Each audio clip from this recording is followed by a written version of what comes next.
Hi, I'm Dr. Matt B, and these are your emotional minutes.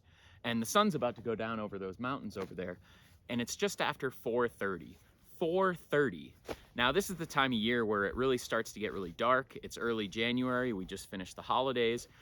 And what can happen in this time of year is a lot of people start to experience symptoms of depression or even just kind of lower, sort of depressed mood.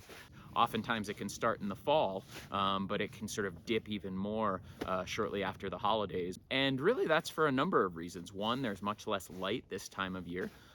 Two, there's just a lot less activity. People are, not spending as much time out in the public. There's not as many activities going on usually in most communities. And then also, people just kind of have less social engagement. They're not doing as many social, activities or social events or social interactions. And really what that can do is lead to some of those feelings of feeling down or blue or depressed in these certain months. Now, there's a couple things you can do to combat seasonal depression or the winter blues. And the first thing really concerns just getting outside. Now, that might take some adaptation to the colder elements, but really, if you need to put 3-4 layers on, really just to get out there, go for a walk, go out to the park with some friends or some family members. And really what that can do is that can give you some good light, even if it's a cloudier day, but get some natural light. But there's also some research evidence to show that it actually gets you almost a sense of accomplishment because you feel like you've gotten out there and you've been able to do something during the day and really got yourself moving. Now, the second approach is what we call behavioral activation. And that's something that's actually used in behavioral or cognitive behavioral treatments that have shown to be really effective for depression in general, but then also seasonal depression or low mood during the colder months. Now, really what that entails is doing whatever you can to do things that are really meaningful or enjoyable to you. Now, sometimes that might take some creativity in the colder months if you can't get out and do those things. But sometimes you can do things like researching topics on the internet. If you really like camping, for example, then maybe you watch videos about cool places to camp or you read books on camping spots, just to really keep yourself engaged in what those tasks or enjoyable or meaningful things are for you.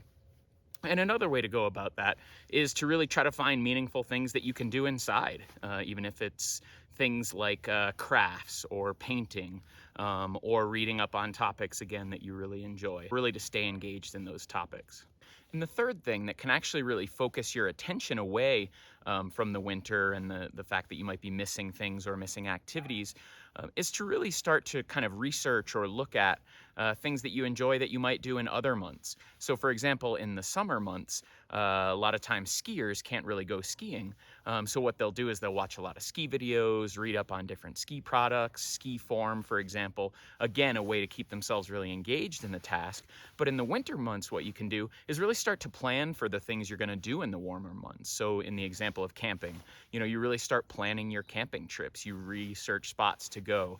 Maybe you research new camping equipment you might want to look into, and then actually start to plan it, book those trips, or if it's travel adventures you might do in the summer, try to really start to get those trips kind of planned out and booked.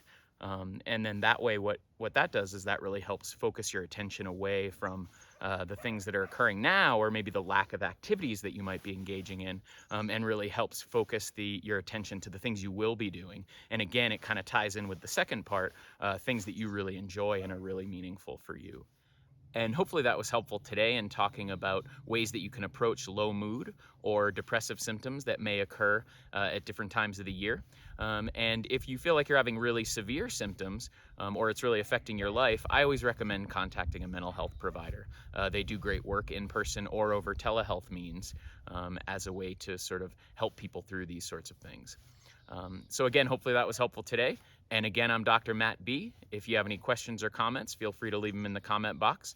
And these are your emotional minutes, and we will see you next time.